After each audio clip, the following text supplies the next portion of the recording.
నమస్తే, నేను మీ సతీష్. ఆంధ్రప్రదేశ్ రాజకీయాల్లోనే ఒక చరిత్ర సృష్టించినటువంటి యువగళం పాదయాత్ర ప్రారంభమై కరెక్ట్గా నేటికి సంవత్సరం పూర్తి చేసుకుంది. ఈ క్రమంలోనే తెలుగుదేశం పార్టీ శ్రేణులంతా కూడా యువగళం విజయోత్సవ సభ అంటూ సంబరాలు జరుపుకుంటా ఉన్నారు.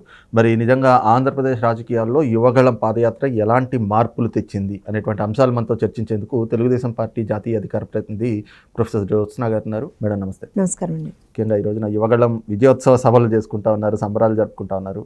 యువగళం పాదయాత్ర ఆంధ్రప్రదేశ్ రాజకీయాల్లో ఎలాంటి మార్పులు తెచ్చింది, అక్కడ ప్రజల్లో ఎలాంటి మార్పులు తెచ్చింది అంటే ఏం చెప్తారు?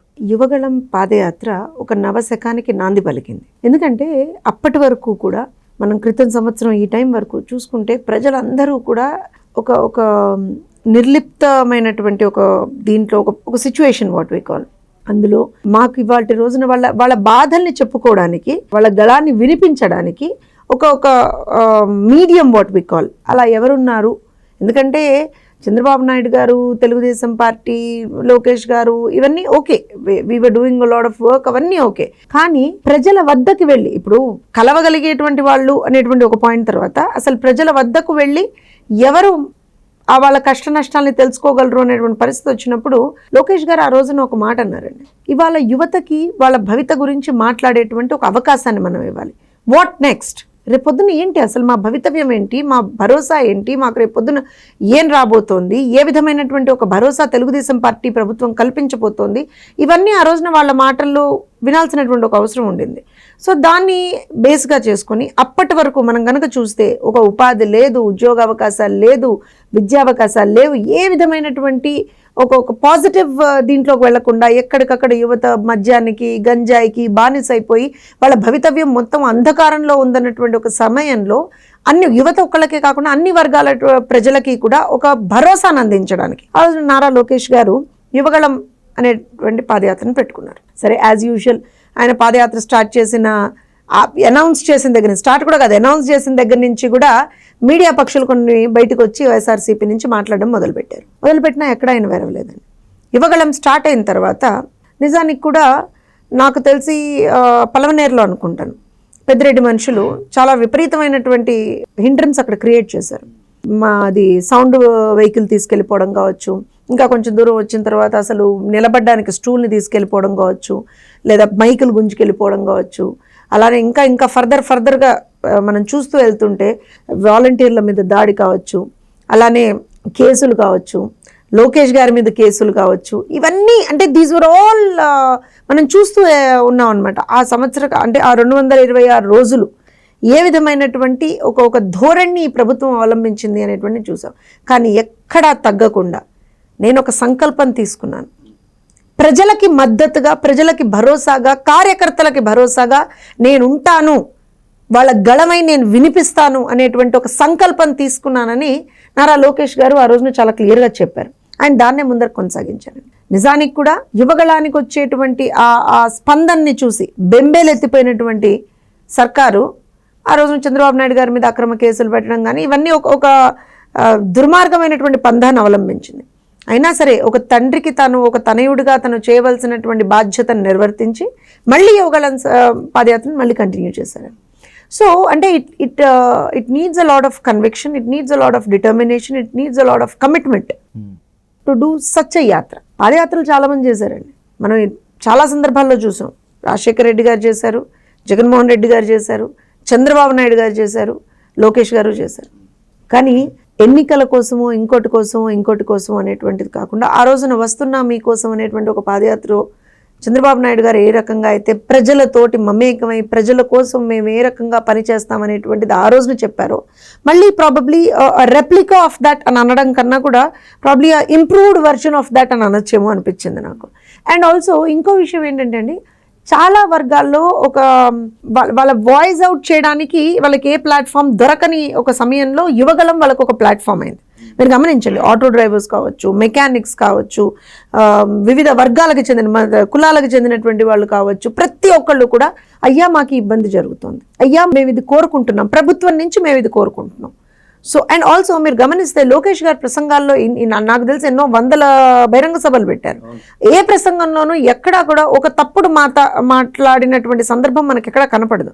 సరే ఏమంటారు అని అంటే అక్కడ ఉన్నటువంటి మంత్రులు కావచ్చు, ఎమ్మెల్యేలు కావచ్చు, వాళ్ళ అవినీతిని బయట పెట్టారు అంతే తప్పించి ఆయన ఎక్కడా కూడా ఏ విధమైనటువంటి తప్పుడు మాట్లాడినటువంటి సందర్భాలను కూడా మనం చూడలేదు.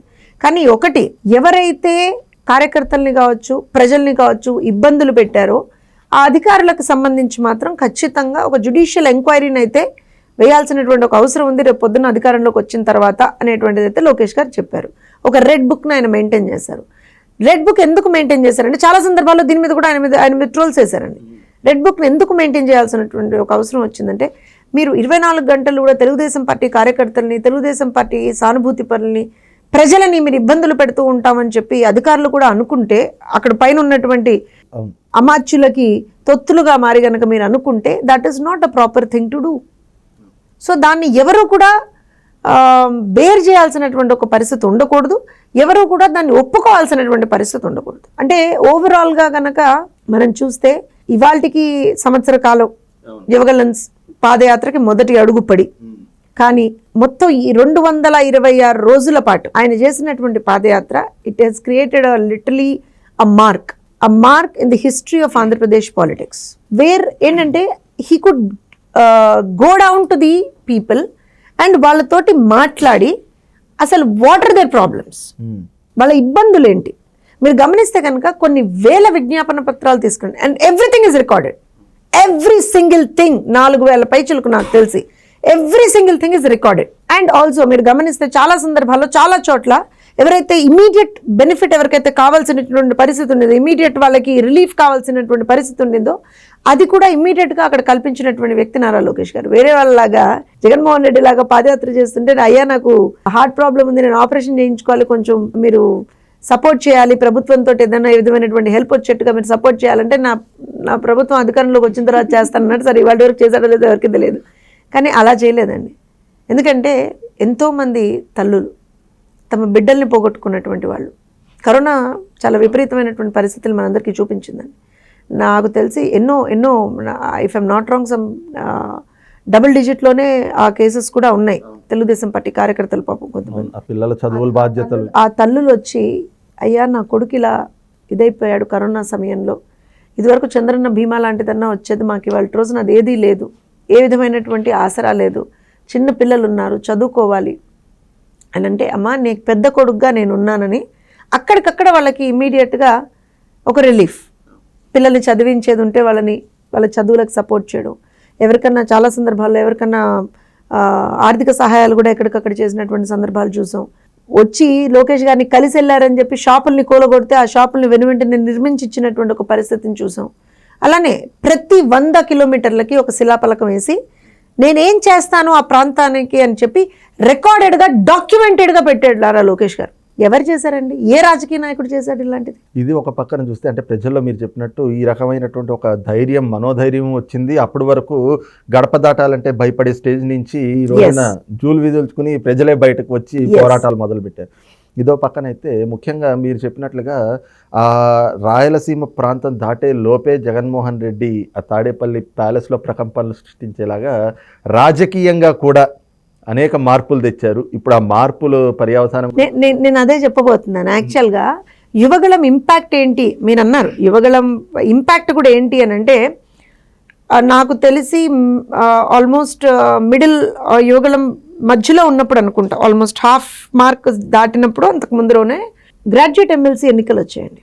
గ్రాడ్యుయేట్ ఎమ్మెల్సీ ఎన్నికల్లో అదే రాయలసీమ ప్రాంతంలో ఒక విద్యావంతుడిని అలానే ఒక సర్పంచ్ని ఇలా మేము మా ఎమ్మెల్సీ క్యాండిడేట్లుగా పెట్టాము. అసలు బ్రహ్మాండమైనటువంటి మెజారిటీతో అదే రాయలసీమ ప్రాంతంలో వాళ్ళు గెలిచారు. కారణం ఏంటి అనేటువంటిది చూస్తే ఖచ్చితంగా ఒక భరోసా అనేటువంటిది ప్రజలకు కల్పించగలిగింది Yuvagalam. We are there, Telugu Desam party ఉంది మీకోసం, ఖచ్చితంగా మీ ఇబ్బందుల్లో ఎప్పుడూ మేము మీకు వెన్నంటి ఉంటాము, మిమ్మల్ని కాపాడుకుంటూ ఉంటాము. కానీ రాష్ట్రంలో ఉన్నటువంటి పరిస్థితులు ఇవి, ఈ విధంగా రాష్ట్రం నష్టపోతుంది, ఈ విధంగా రాష్ట్రంలో ఒక విధ్వంసకరమైనటువంటి ఒక పాలన సాగుతోంది, దాన్ని మనం రూపుమాపాల్సినటువంటి ఒక అవసరం. నేను ఈ వర్డ్ యూజ్ చేస్తున్నా, ఆ పాలనని మనం రూపుమాపేయాల్సింది. We should not exist. అసలు అలాంటి పాలన ఉండకూడదు. సో దాన్ని మనం ఎక్కడికక్కడ తుంచేయాలి ఆ రకమైనటువంటి పాలనని అని అంటే ఖచ్చితంగా Telugu Desam party should be there అనేటువంటి ఒక నినాదంతో వెళ్తే విద్యావంతుల గ్రాడ్యుయేట్ ఎమ్మెల్సీలో బ్రహ్మాండమైనటువంటి మెజార్టీతో తెలుగుదేశం పార్టీ గెలిచింది. అదే పులివెందుల్లో 3000 మెజార్టీ ఇచ్చారు అవును, ముఖ్యమంత్రి గారి కాన్స్టిట్యున్సీలో. సో డెఫినెట్గా it has created a mark which probably అంటే ఒక విషయం అయితే చెప్తానండి, యువగళానికి ముందర ఆంధ్రప్రదేశ్ పాలిటిక్స్, యువగళానికి తర్వాత ఆంధ్రప్రదేశ్ పాలిటిక్స్ అనేటువంటి ఒక సిచ్యువేషన్ అయితే తీసుకొచ్చేసింది యువగళం. రైట్. ఇది చూస్తున్నాం కదా, ముఖ్యంగా ఏదైతే యువగళం అనేటువంటి పాదయాత్ర మాత్రం నిజంగా ఆంధ్రప్రదేశ్ రాజకీయాల్లో ఒక చరిత్ర సృష్టించింది. ముఖ్యంగా అప్పటి వరకు కూడా భయకంపితులుగా బిక్కుబిక్కుమంటూ బతికినటువంటి ఆంధ్ర ప్రజలకి మనోధైర్యాన్ని నింపడంతో పాటుగా ఒక భరోసాని ఇస్తూ ఆ పాదయాత్రని నారా లోకేష్ దిగ్విజయంగా దాన్ని పూర్తి చేశారు. అదే సమయంలో యువగళం ఇంపాక్ట్ తోటి ఈ రోజున జగన్మోహన్ రెడ్డి రాజకీయ సమాధికి కూడా పునాదులు పడ్డాయి. ఈ క్రమంలోనే విజయోత్సవ సంబరాలు కూడా జరుపుకుంటా ఉన్నాము అన్నటువంటి అభిప్రాయాన్ని అయితే కనుక తెలుగుదేశం పార్టీ జాతీయ అధికార ప్రతినిధి ప్రొఫెసర్ జ్యోత్స్న గారు వ్యక్తం చేస్తూ ఉన్నారు. Thank you.